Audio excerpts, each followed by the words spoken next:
పాసమైలారం పారిశ్రామికవాడ పేలుడు ఘటనలో మృతుల సంఖ్య పెరుగుతోంది. ఈ ఘటనలో మృతుల సంఖ్య 13కు చేరింది. మరో 11 మంది పరిస్థితి విషమంగా ఉన్నట్లు తెలుస్తోంది. శిథిలాల కింద ఇంకా 15 మంది ఉన్నట్లు అనుమానిస్తున్నారు. షిఫ్ట్ లో మొత్తం 150 మంది కార్మికులున్నారు. ప్రమాదం జరిగిన బ్లాక్ లో 90 మంది ఉన్నారు. ఘటనా స్థలంలో రెస్క్యూ ఆపరేషన్ ఇంకా కొనసాగుతోంది. ఈ ఘటనలో plant vice president L N Govan మృతి చెందారు. గోవన్ ప్లాంట్ లోకి అడుగుపెట్టిన టైంలోనే పేలుడు సంభవించినట్లుగా తెలుస్తోంది.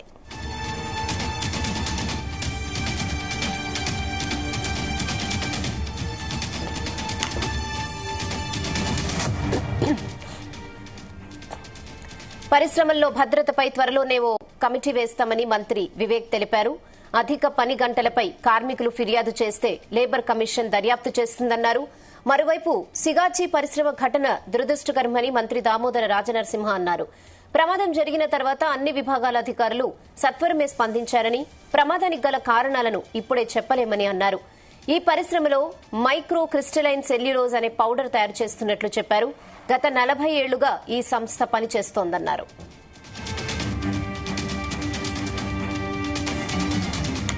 ఇదే విషయంపై మరిన్ని అప్డేట్స్ మా ప్రతినిధి నాగేష్ అందిస్తారు. నాగేష్,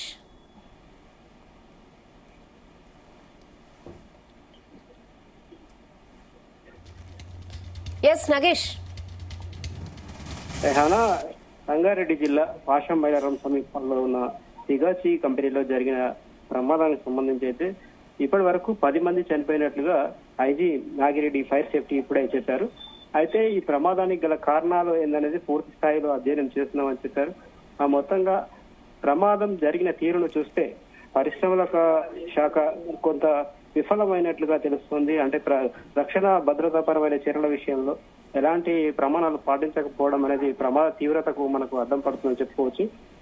ముఖ్యంగా ఎవరైతే ఈ ప్రమాదంలో ప్రాణాలు కోల్పోయారో వారి కుటుంబాల రోదనలు అయితే మిన్నంటాయని చెప్పుకోవచ్చు.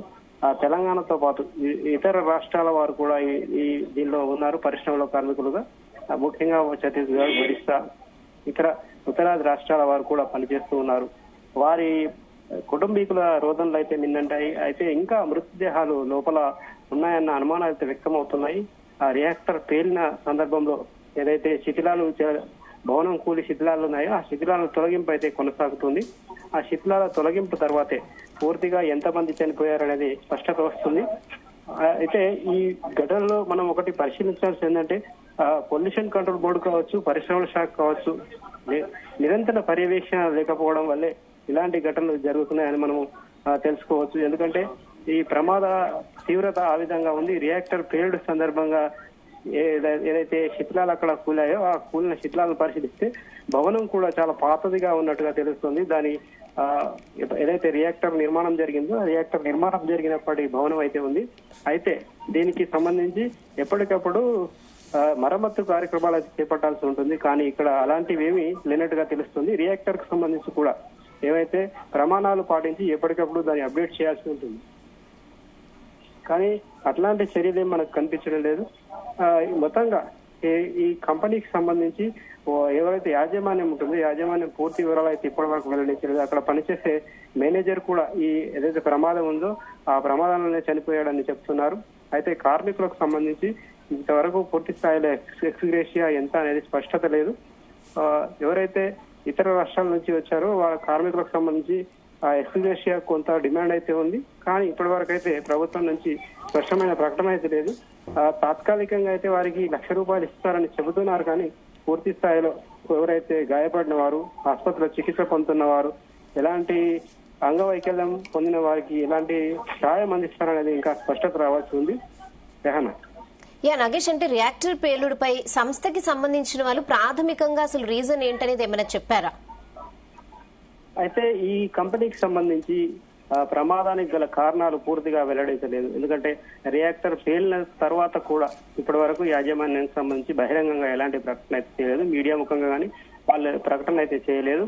వారు చెబుతున్నది ఏంటంటే రియాక్టర్ పేలుడు అనేది అది ఏదైతే బాయిలర్ హీట్ పెరగడం వల్లే జరుగుతూ ఉంటుంది, అట్లాంటి సందర్భాల్లో జరిగిందని వాళ్ళు చెప్తున్నారు. కానీ అసలు ఆ రసాయనాల్లో ఎలాంటి కొంత ఏదైనా తేడా వచ్చి రియాక్టర్ పేలిందా అనేది ఇంకా స్పష్టమైన ప్రకటన అయితే రాలేదు. అటు ఫైర్ సేఫ్టీ వాళ్ళకు కూడా దీనికి సంబంధించి పూర్తి స్థాయిలో అధ్యయనం చేసిన తర్వాతే వివరాలు వెల్లడిస్తామని చెప్తున్నారు.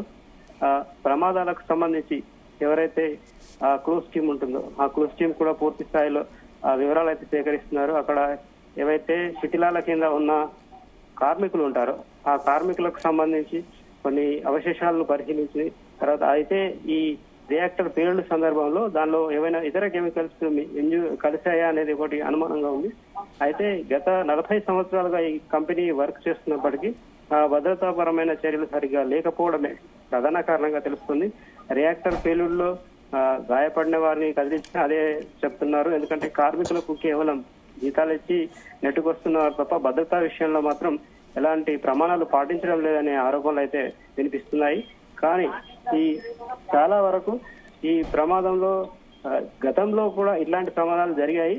వాటిని కూడా ఈ మొక్కుబడిగానే ఈ పరిశ్రమల శాఖ తీసుకుందని చెప్పి ఒక ఉదాహరణగా చెప్పుకోవచ్చు. గతంలో గుమ్మడిదల, జిన్నారం, సంగారెడ్డి పరిసర ప్రాంతాల్లో కూడా జరిగిన రియాక్టర్ల పేలుడులోను 5 నుంచి 6 మంది చనిపోయిన సందర్భాలు చూసాం. అప్పుడు కూడా హడావిడి రాజకీయం కనిపించింది తప్ప పూర్తి స్థాయిలో భద్రతా విషయంలో ఇతర కంపెనీలకు చర్యలు తీసుకోవాలి, పూర్తి స్థాయి ఇతర ప్రమాదం రిపీట్ కాకుండా చర్యలు తీసుకున్న సందర్భం అయితే మనము ఇంతవరకు అయితే చూడలేదని చెప్పుకోవచ్చు. నాగేష్, అక్కడ పనిచేస్తున్న కార్మికులతో ఏమైనా మాట్లాడడం జరిగిందా మీరు? అంటే అసలు అక్కడ సేఫ్టీ మెజర్స్ తీసుకోవడంపై ఖచ్చితంగా ఫాలో అవుతున్నారు లేదా? ఏం చెప్పారు కార్మికులు? ఇక్కడ కొంతమంది కార్మికులు లేదు, వారి కుటుంబ సభ్యులు అయితే ఉన్నారు. వాళ్ళని కదిలించే సందర్భంలో అంటే ఇతర రాష్ట్రాల వారే ఉన్నారు. వాళ్ళు ఉత్తరాది రాష్ట్రాల వారు కావచ్చు, ఛత్తీస్గఢ్, బీహార్ రాష్ట్రాల వారే ఉన్నారు. వారి కదిలించిన సందర్భంలో తమ కుటుంబీకులు కార్మికులుగా పనిచేసే సందర్భంలో ఎలాంటి సేఫ్టీ మెజర్స్ పాటించడం లేదు అని చెప్పి గతంలో పలుమార్లు కూడా చెప్పాము. గతంలో చిన్న చిన్న ప్రమాదాలు జరిగిన సందర్భంలో కూడా ఫ్యాక్టరీ యాజమాన్యం దృష్టికి తీసుకెళ్లినప్పటికీ, కార్మిక సంఘాలు కూడా ఇదే విషయాన్ని తీసుకెళ్లినప్పటికీ యాజమాన్యం అసలు పట్టించుకోలేదని చెప్పి వారి వాదన. ముఖ్యంగా ఈ ప్రమాదానికి సంబంధించి బాయిలర్ పేలుడే ప్రధానంగా చెబుతున్నప్పటికీ అసలు బాయిలర్ పేలుడుకు ఎందుకు జరిగింది, ఆ పేలుడు సందర్భంలో ఏదైనా ఇతర కెమికల్స్ కలిసాయనేది ప్రధానంగా అనుమానంగా ఉంది. అయితే కార్మికుల కుటుంబాలు చెప్తున్నది అయితే ఒకటే, తమకు న్యాయం చేయాల్సిందని వారు డిమాండ్ అయితే చేస్తున్నారు.